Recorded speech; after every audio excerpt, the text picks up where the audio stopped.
Hey everybody, I'm Ben. The problem that I'm intervening on are the UN's Sustainable Development Goals, number 2, food insecurity, and number 12, responsible consumption.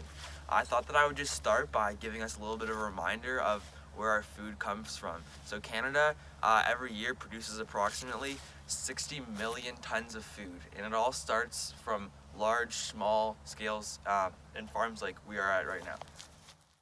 From those small or big farms all over the world. The best of the best is brought here to the grocery store, where the best of the best of the best is put on display, and from that you get your pick of what you bring home.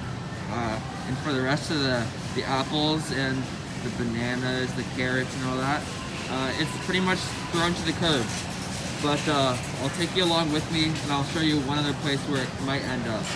Now we're just outside Food for Life Halton. This is where I was able to work this summer. It's an example of a food redistribution center, which is similar to a food bank. Basically what they're doing is diverting food from going straight from the grocery store to the dump, and we're giving it another chance to kind of be recycled out to people that are in need.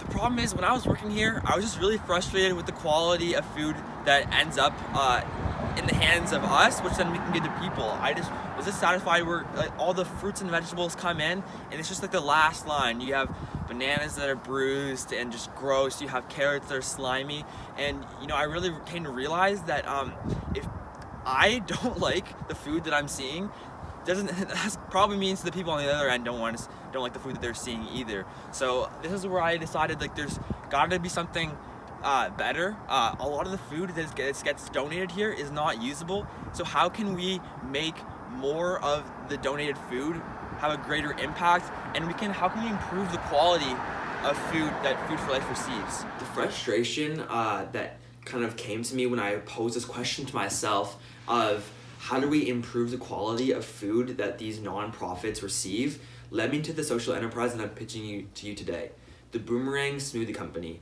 The goal of the Boomerang Smoothie Company is to reduce food waste in our linear food system as it stands, creating a bit of a more boomerang effect in our food system, or in other words, creating a more circular food system in our economy.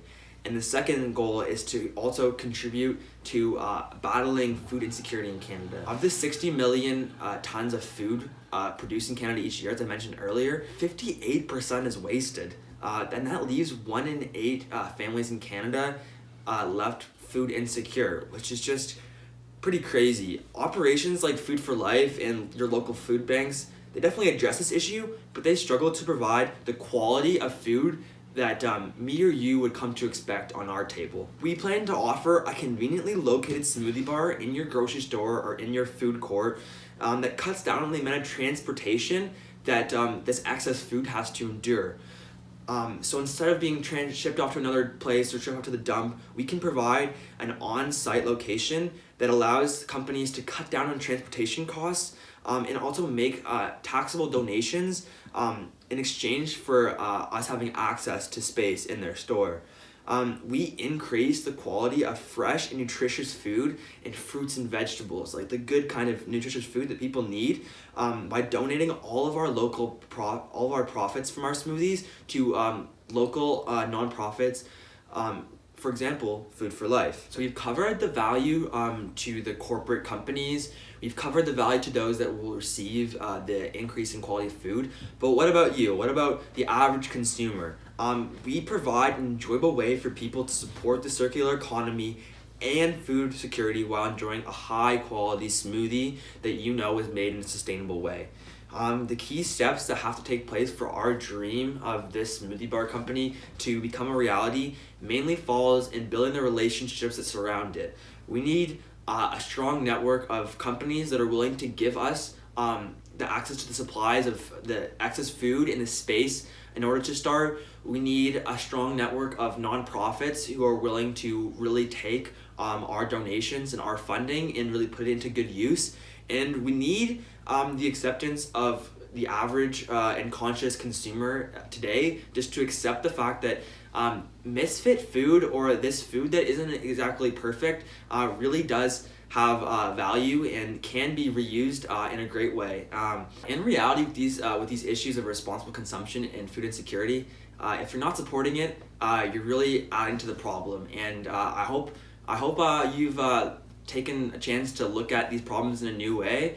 I hope you learned something, and I hope you consider the way that you consume and the way that you support your neighborhood in a new way through the proposition of the Boomerang Smoothie Company.